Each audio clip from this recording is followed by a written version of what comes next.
आप सभी लोग जानते हैं कि 30 अप्रैल 2024 को मंगलवार है। साथ ही में दोस्तों, इस दिन संकष्ट षष्ठी है। संकष्ट षष्ठी भगवान गणेश जी का दिन होता है। साथ ही में दोस्तों, संकष्टी षष्ठी के साथ साथ में इसे संकट चौथ के नाम से भी जाना जाता है। और इस बार तो यह षष्ठी मंगलवार के दिन पड़ रही है, तो इसे मंगलवार षष्ठी के नाम से भी जाना जाता है। अब दोस्तों, यह बात आप सभी लोग जानते ही हैं कि जब कोई किसी एक चाहिए, जिन उपायों को करने से आपके देखे हुए सपने भी पूरे हो जाते हैं, आपकी मनोकामनाएं पूर्ण हो जाती हैं, साथ आपकी जो भी दिक्कत और परेशानी होती है वह भी दूर हो जाती है। हम आपको इस वीडियो में कुल मिलाकर 4 उपाय बताने वाले हैं, जिसमें से सबसे पहला वाला जो उपाय है दोस्तों, वह है 3 दीपक वाला उपाय। इस 3 दीपक वाले उपाय को करने से आपकी जो भी मनोकामना होगी वह पूर्ण होगी। दूसरे नंबर का जो उपाय होगा वह होगा 5 कनेर के फूल वाला उपाय। इसके बाद में दोस्तों, जो तीसरे नंबर का उपाय होगा वह होगा हमारा 9 शम पत्र वाला उपाय। 4 नंबर उपाय है बेलपत्र 4 ही उपाय। बहुत ही ज्यादा विशेष और महत्वपूर्ण है, बहुत ही बड़े उपाय हैं। अब उसके बाद में दोस्तों, यह वाला जो उपाय है यह किसको करना है? तो देखो, घर का जो बड़ा और मुखिया सदस्य होगा उसी व्यक्ति को यह वाला उपाय करना है। अब वह बड़ा व्यक्ति मुख्य रूप से घर की माताएं बहनें होंगी तो ज्यादा बेहतर होगा। मतलब कि घर की जो बड़ी माताएं बहनें उपाय करना चाहिए। अगर किसी कारणवश घर में बड़ी माताएं बहनें उपस्थित ना हो, ठीक है, तो उस जगह पर फिर घर का कोई बड़ा व्यक्ति भी इस वाले उपाय को कर सकता है। कोई दिक्कत वाली बात नहीं है। पर इस उपाय को घर के सभी सदस्य को करने की जरूरत नहीं है। घर में से कोई एक सदस्य ही अगर इस उपाय को करेगा तो उसके पूरे घर परिवार को इस उपाय को करने का फल मिल जाएगा। और जितने प्रकार की समस्याएं आपके जीवन में चल रही होंगी वह धीरे धीरे करके दूर होना शुरू हो जाएंगी। तो ध्यान रखिएगा, घर में से कोई एक ही बड़ा और मुख्य सदस्य ही इस वाले उपाय को करें। विशेष रूप से घर की माताओं बहनों में से कोई एक माता बहन इस वाले उपाय को करें, ठीक है। अब किस समय करना है? तो दोस्तों, दीपक वाला उपाय है। तो दीपक तो भाई शाम के समय प्रदोष काल में या रात्रि में ही जलाए जाते हैं, इसलिए इस वाले उपाय को आपको शाम के समय प्रदोष काल में ही करना है।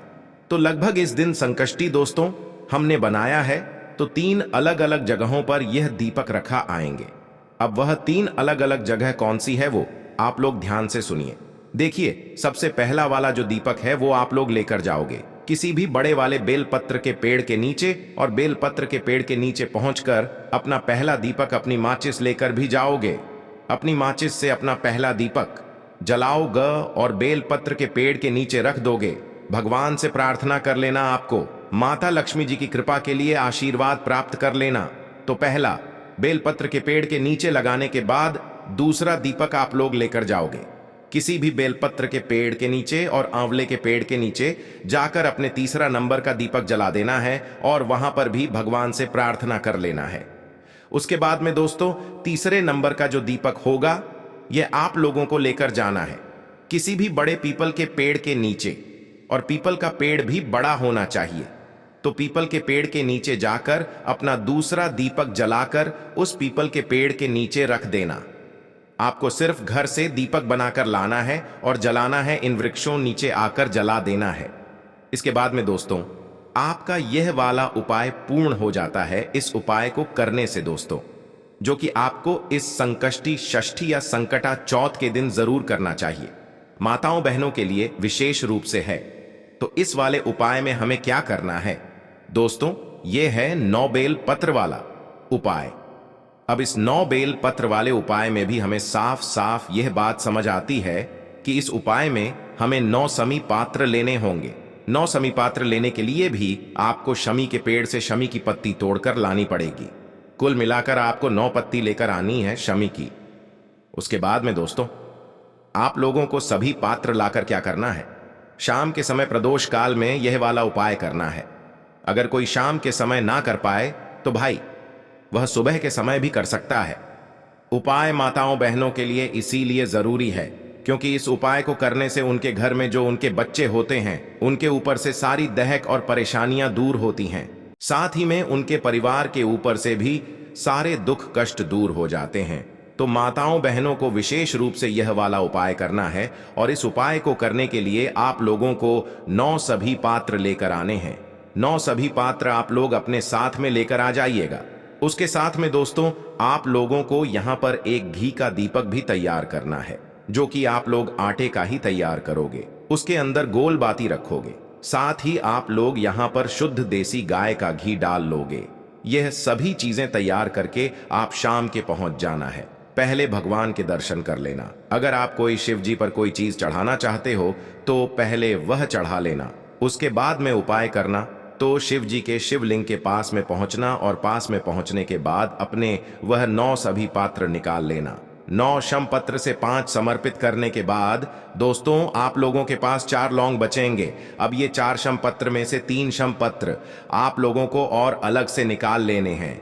इन 3 पत्रों को आप लोगों को भगवान शिव जी की शिवलिंग के ऊपर समर्पित करना है। अब इसमें जो पत्तियों का भाग होगा वह जलाधारी की तरफ, मतलब सामने की तरफ होना चाहिए। इस तरीके से इन 3 सभी पात्र को जमाकर आप लोगों को शिवलिंग के ऊपर समर्पित कर देना है। उसके बाद में दोस्तों आखिरी में आपके पास एक शम पत्र और एक घी का दीपक बचेगा। इस घी के दीपक को आपको शिवलिंग के पास में नहीं लगाना है।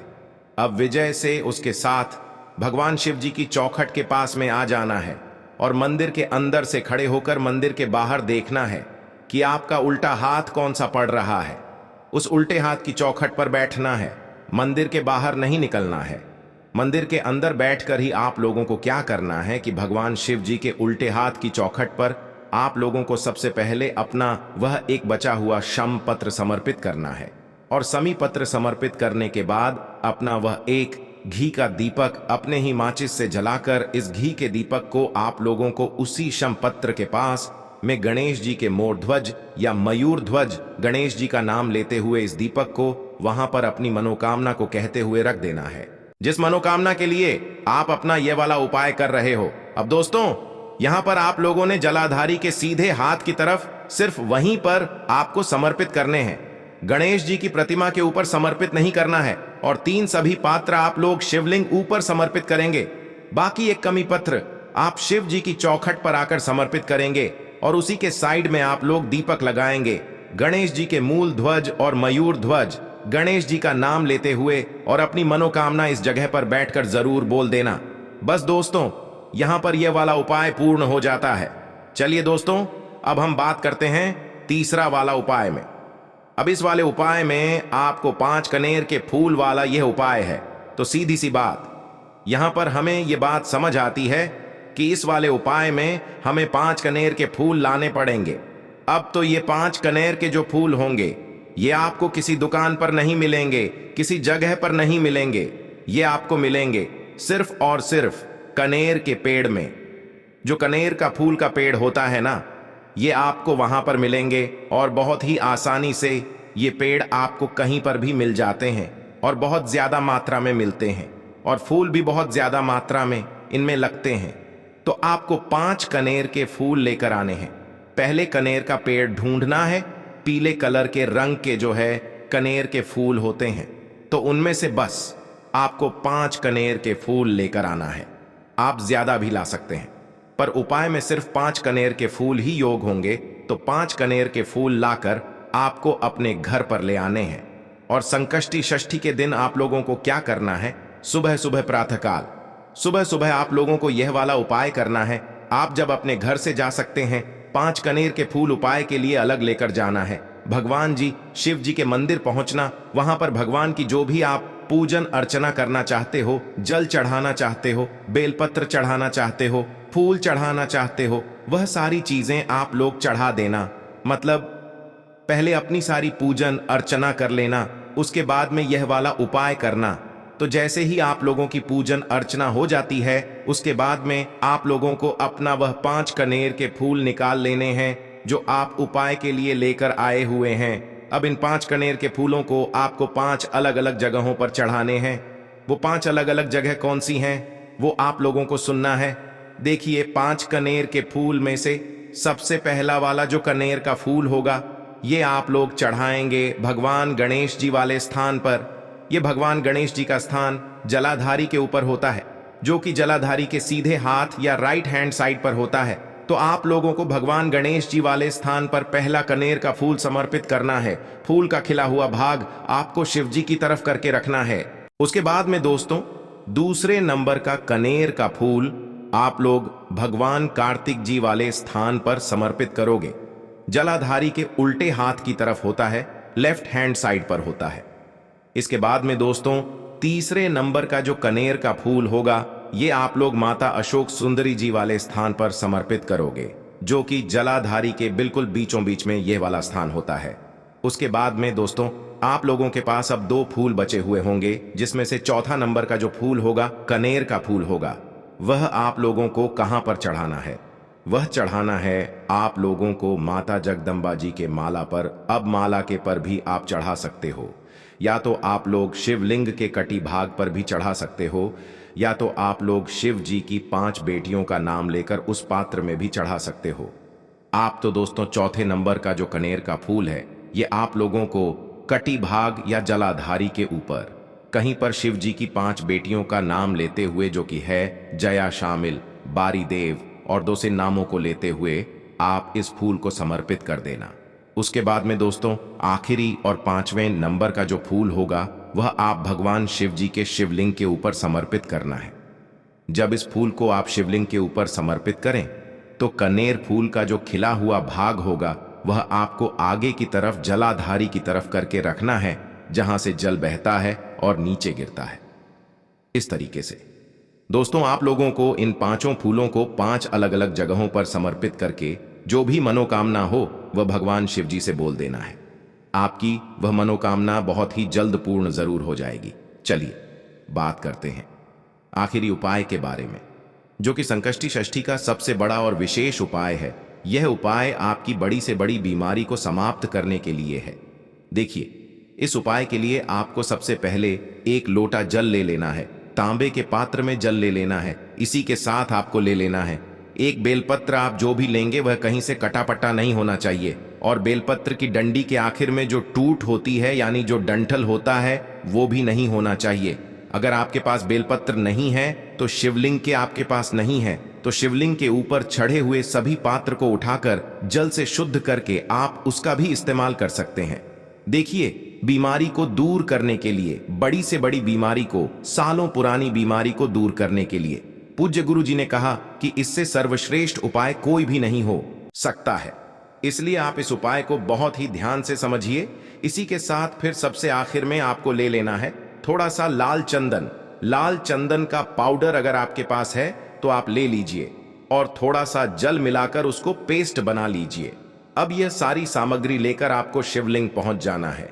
यह उपाय आप सुबह करना चाहे तो सुबह कर लें, और शाम को करना चाहे तो शाम को कर लें। पूरे दिन में किसी भी समय आप इस उपाय को कर सकते हैं। देखिए, शिवालय पहुंचने के बाद सबसे पहले आप जो यह बेल पत्र लेकर आए हैं, उस बेल पत्र की 3 पत्तियां होंगी। तीनों पत्तियों में ऊपर वाली पत्ती आप छोड़ दीजिए, और नीचे की जो 2 पत्तियां होती हैं, उनमें चिकनी साइड आपको यह सभी पात्र रखनी है। एक सभी पात्र एक पत्ती के ऊपर रख दीजिए, और दूसरा सभी पात्र दूसरी पत्ती के ऊपर रख दीजिए, और फिर इन्हीं के ऊपर एक एक बिंदी लाल चंदन की आपको रख देनी है। आपने बेलपत्र की नीचे वाली पत्ती में 2 शम प्रार्थना करनी है। गतिमान भगवान से गतिमान भगवान श्री हनुमान जी के छोटे भाई हैं, और उनसे आपको प्रार्थना करनी है कि मेरे शरीर में या फिर मेरे घर के सदस्य के शरीर में जो बीमारी हो गई है, उसको ठीक करने की कृपा करें।